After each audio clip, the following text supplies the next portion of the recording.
Welcome in Informational Video Center. بسم اللہ الرحمن الرحیم۔ اللہ تبارک و تعالیٰ کے بابرکت نام سے شروع جو بڑا مہربان اور نہایت رحم فرمانے والا ہے۔ السلام علیکم ورحمۃ اللہ وبرکاتہ۔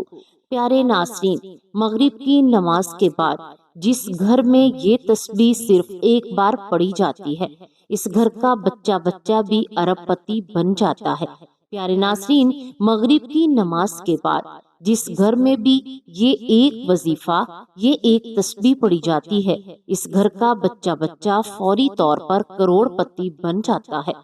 گھر میں دولت کا طوفان کھڑا ہو جاتا ہے۔ پیارے ناظرین، موجودہ دور میں دولت کا ہونا لازمی ہے، کیونکہ مہنگائی نے ہر انسان کی کمر کو توڑ کر رکھ دیا ہے۔ اگر ہمارے پاس دولت ہوگی تو ہم اپنے بچوں کو اچھا مستقبل دے سکتے ہیں، جیسے کہ اچھی تعلیم، اچھا کپڑا، اچھی خوراک اور اچھا رہن سہن۔ اس کے ساتھ ساتھ جیسے ہی وقت گزرتا جا رہا ہے، بیماریاں بڑھتی جا رہی ہیں اور انسان کو تندرست رہنے کے لیے ادویات کا استعمال کرنا پڑتا ہے، اور ادویات تو وہ جو بہت ہی زیادہ مہنگی ہیں، جو ہر کوئی نہیں خرید سکتا، اس لیے اس کے لیے بھی ہمارے پاس پیسے کا ہونا لازمی ہے۔ پیارے ناظرین، یہ بات یاد رکھیں، بے شک جہاں سے پیسہ ضروری ہے، وہاں اس بات پر غور و فکر بھی لازمی ہے کہ پیسہ جو بھی کمایا جائے وہ حلال کمایا جائے، اور حلال ہی ذریعہ روزگار تلاش کرنے کی کوشش کرنی چاہیے، کیونکہ اگر ہم اپنے بچوں کو حلال کا لقمہ کھلائیں گے تو وہ بھی حلال ہوں گے اور نیکی کے راستے پر ہوں گے اور شیطان کے شر سے بچ سکیں گے۔ بے شک اللہ کی ذات سب سے بڑی ہے، جس نے اللہ نے پیدا کیا ہے، وہ اللہ رزق بھی عطا فرمانے والا ہے، لیکن اللہ تبارک و تعالیٰ فرماتا ہے تم ہیلا کرو، میں وسیلہ بنوں گا۔ تو ہمیں حلال روزگار حاصل کرنے کے لیے کچھ نہ کچھ ہاتھ پاؤں مارنے پڑیں گے، ہمیں محنت کرنا ہوگی۔ محنت کے ساتھ ساتھ اگر ہم اللہ تعالیٰ کی مقدس کتاب قرآن پاک کو اپنا ساتھی بنا لیں، اپنی زندگی میں اسلام کے اصولوں کو شامل کر لیں، تو آپ یقین کریں کہ اللہ تبارک و تعالیٰ آپ کو بہت ہی زیادہ نوازیں گے۔ پیارے ناظرین، صبح و شام قرآن پاک کی تلاوت کرنے والے کو جہاں کثیر اجر و ثواب ملتا ہے، وہاں اس کے برکت اور ظاہری باطنی بیماریوں سے شفا بھی نصیب ہوتی ہے۔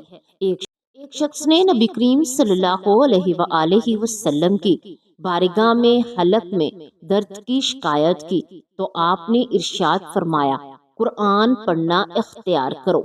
ایک شخص نے حاضر ہو کر عرض کی، میرے سینے میں تکلیف ہے۔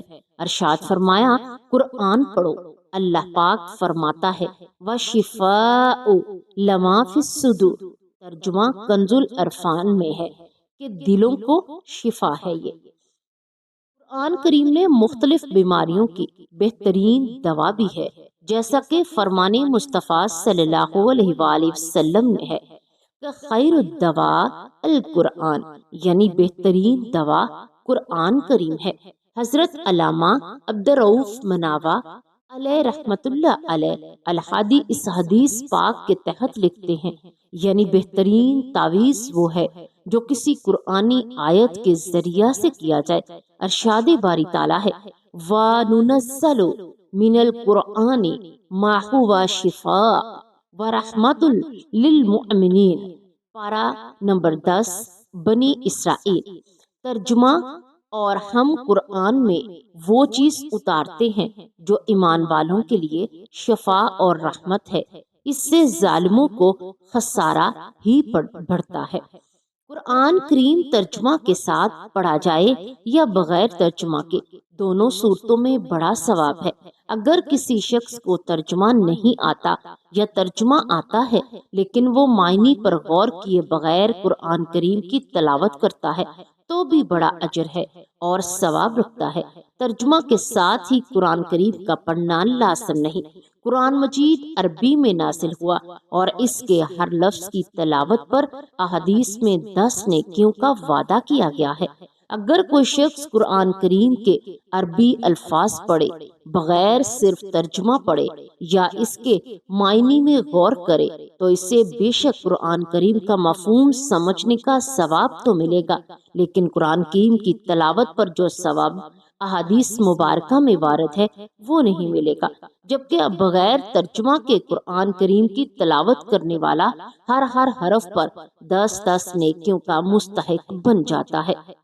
جیسا کہ حدیث مبارکہ میں ایک حرف پڑھنے پر 10 نیکیوں کی فضیلت بتائی گئی اور اس مثال کو سمجھاتے ہوئے فرمایا گیا جیسے کہ الف لام میم ایک حرف نہیں بلکہ الف الگ حرف ہے اور لام الگ حرف ہے اور میم الگ حرف ہے۔ نقطہ اس میں ہے کہ الف لام میم حروف مقطعات میں سے ہے اور حروف مقطعات کا معنی و مفہوم جمہور اہل علم کے نزدیک اللہ تعالیٰ کے علاوہ کسی کو یقینی طور پر معلوم نہیں۔ حدیث شریف میں مثال ان حروف کی دی گئی جن کا معنی کسی بھی امتی کو معلوم نہیں اور ان کے پڑھنے پر ہر حرف پر 10 نیکیوں کا وعدہ کیا گیا ہے، تو معلوم ہوا کہ قرآن کریم کی نفس تلاوت بھی مقصود ہے اور اس پر اجر و ثواب مستقل ہے۔ اس لیے قرآن کریم کی تلاوت کا ثواب تو عربی الفاظ کی تلاوت پر ہی ملے گا اور ان الفاظ کو سمجھ کر پڑھنے یا ان کی تلاوت کے ساتھ ترجمہ پڑھنے یا اس میں غور کرنے سے ثواب مزید بڑھ جائے گا۔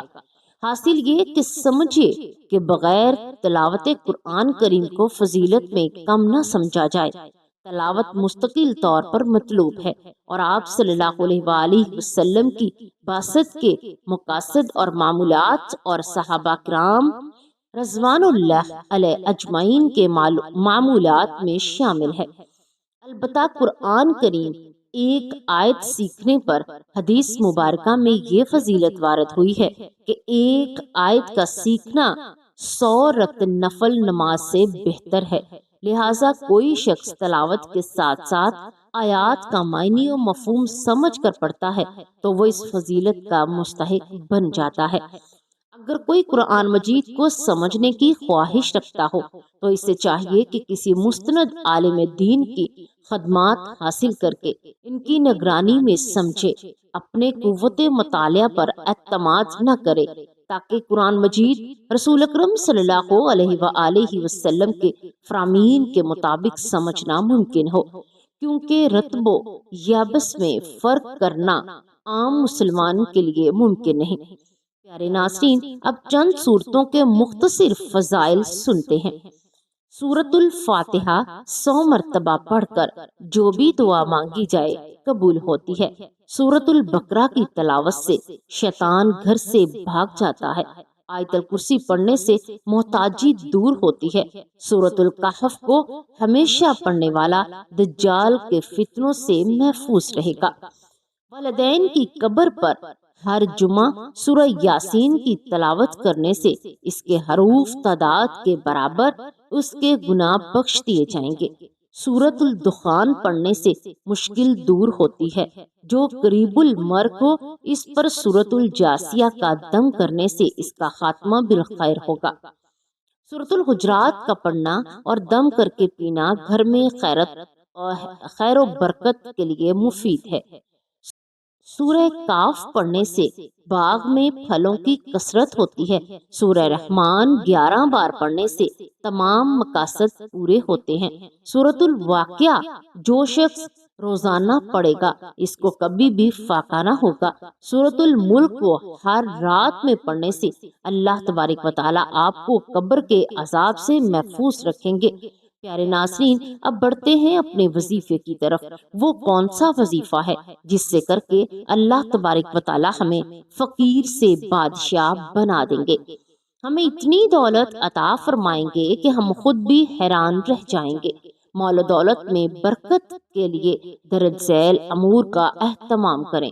نمبر 1، فجر کی نماز کے بعد 70 مرتبہ اللہ لطیف بی عبادی یرزق من یشاء وہو القوی العزیز پڑھیں اور مغرب کی نماز کے بعد ایک تسبیح استغفر اللہ کی لازمی پڑھیں۔ مغرب کی نماز کے بعد سورۃ واقعہ پڑھنے کا معمول بنانے۔ اور نمبر 4، رشتہ داروں کے ساتھ صلہ رحمی کریں۔ موجودہ نعمتوں پر اللہ تبارک و تعالیٰ کا شکر ادا کرتے رہیں۔ پیارے ناظرین، اگر ان باتوں پر عمل کریں گے، ان 5 باتوں پر عمل کریں گے، دعا پر یقین مانیں کہ اللہ تبارک و تعالیٰ آپ کو بہت ہی زیادہ نوازیں گے۔ ہم نے ان تمام باتوں پر عمل کر کے اللہ تبارک و تعالیٰ سے بہت ہی زیادہ اس کا اجر پایا ہے۔ اللہ نے ہمیں اتنا نوازا الحمدللہ کہ ہمیں کسی بھی چیز کی کمی نہ رہی۔ ہمارے بہن بھائی جس نے بھی ان باتوں پر عمل کیا اور مغرب کے وقت ایک تسبیح استغفر اللہ کی پڑھی تو اللہ تبارک و تعالیٰ نے انہیں بہت ہی زیادہ نواز دیا۔ اللہ تبارک و تعالیٰ سے دعا ہے کہ اللہ تبارک و تعالیٰ ہمیں دین کی مکمل سمجھ نصیب کرے اور ہمیں نیکی کے راستے پر چلائے، شیطان کے شر سے بچائے اور صغیرہ کبیرہ گناہوں سے بچنے کی توفیق عطا فرمائے۔ آمین یا رب العالمین۔